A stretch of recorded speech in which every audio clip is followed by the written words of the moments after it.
Pemerintah memulai program vaksin COVID-19 tahap 2, sedangkan kasus terkonfirmasi COVID-19 sudah melampaui angka 1 juta kasus. 1 juta kasus menjadi angka tertinggi di Asia Tenggara. Kita akan membahasnya bersama Kepala Departemen Epidemiologi Fakultas Kesehatan Masyarakat Indonesia atau Universitas Indonesia, ada Pak Tri Yunis Miko Wahyono. Halo, selamat siang Pak Miko, apa kabar? Selamat siang, Mbak Dea. Baik, Alhamdulillah. Alhamdulillah Pak Miko, ini kita tahu bahwa vaksin sudah mulai disuntikan ke sejumlah tenaga kesehatan, kemudian juga ada tokoh-tokoh masyarakat yang kemudian juga mendapatkan vaksin, bahkan hari ini sudah yang dosis yang kedua.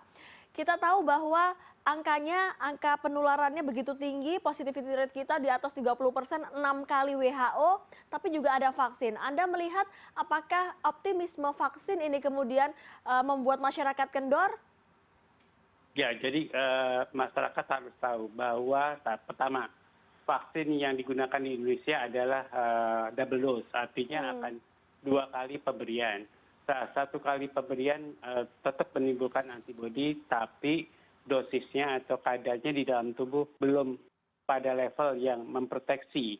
Kemudian pemberian kedua, dosis kedua adalah dalam rangka upaya meningkatkan kadar antibodinya di dalam tubuh.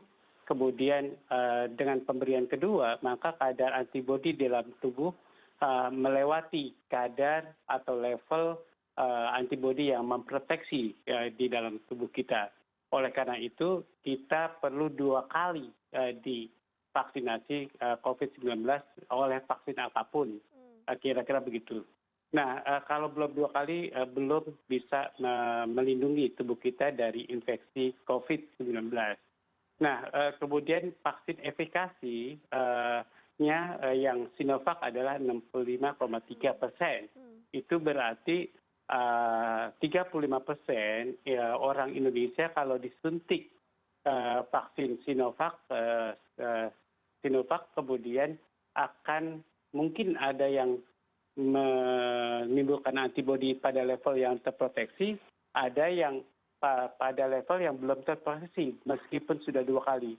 Nah itu yang tidak terproteksi 35%, yang terproteksi 65,3%.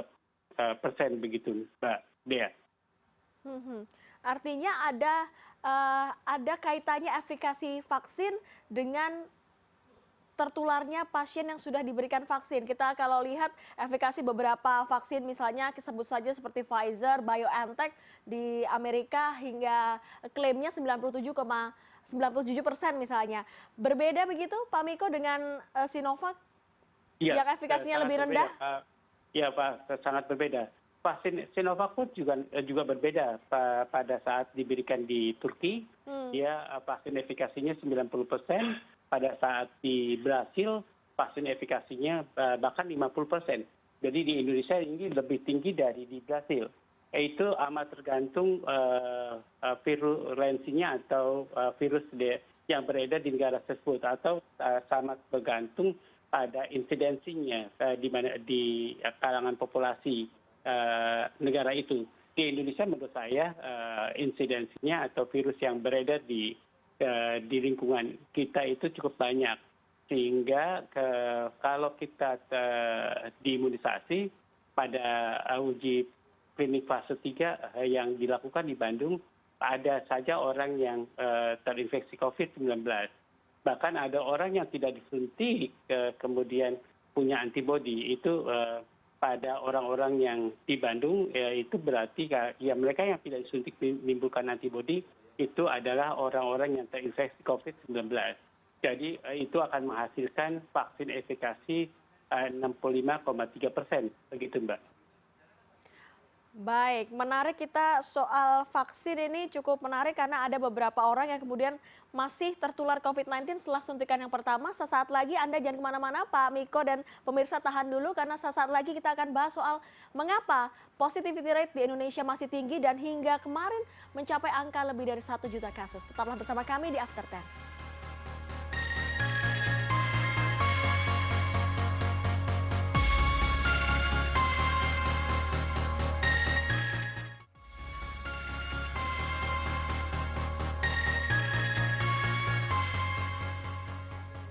Kita masih bersama Kepala Departemen Epidemiologi Fakultas Kesehatan Masyarakat Universitas Indonesia, Tri Yunis Miko Wahyono. Pak Miko, tadi kita sudah bahas soal vaksin, kemudian efikasinya dari Sinovac.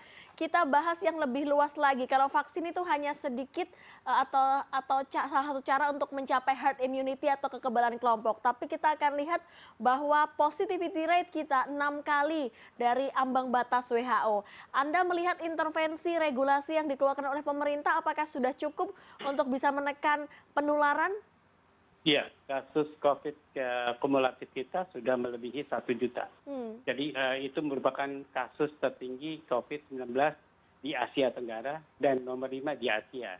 Menurut saya Indonesia harus evaluasi, harus introspeksi terhadap program penanggulangan COVID-19.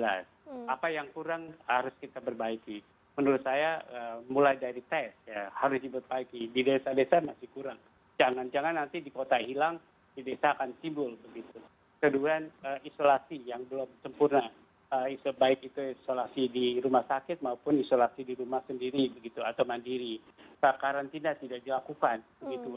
Orang yang kontak terhadap kasus harusnya dikarantina sebelum boleh ke masyarakat gitu. Sebelum hasilnya positif atau negatif. Sebelum hasilnya keluar dia harus dikarantina. Kemudian kontak tracing kita pada bulan April itu 20 sampai 30 setiap kasus bisa di tracing siapa yang kontak, tapi sekarang cuma 2 sampai 10. Itu harus diperbaiki.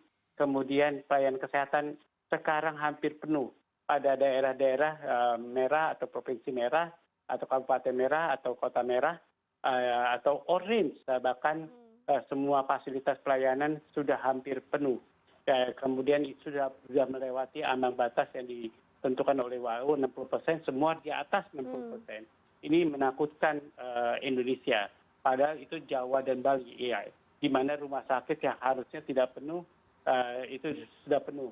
Nah, oleh karena itu menurut saya vaksinasi itu belum pasti akan ada logistik vaksinnya sampai sekarang baru ada 3 juta dosis, kemudian ada 15 juta dosis itu akan diproduksi oleh Bio Farma, ya bahan mentahnya sudah datang dan baru akan diproduksi kira-kira 1 bulan lagi, berarti datangnya tanggal 15 Januari, kemudian akan selesai mungkin tanggal 15 Februari, dan itu kalau cepat.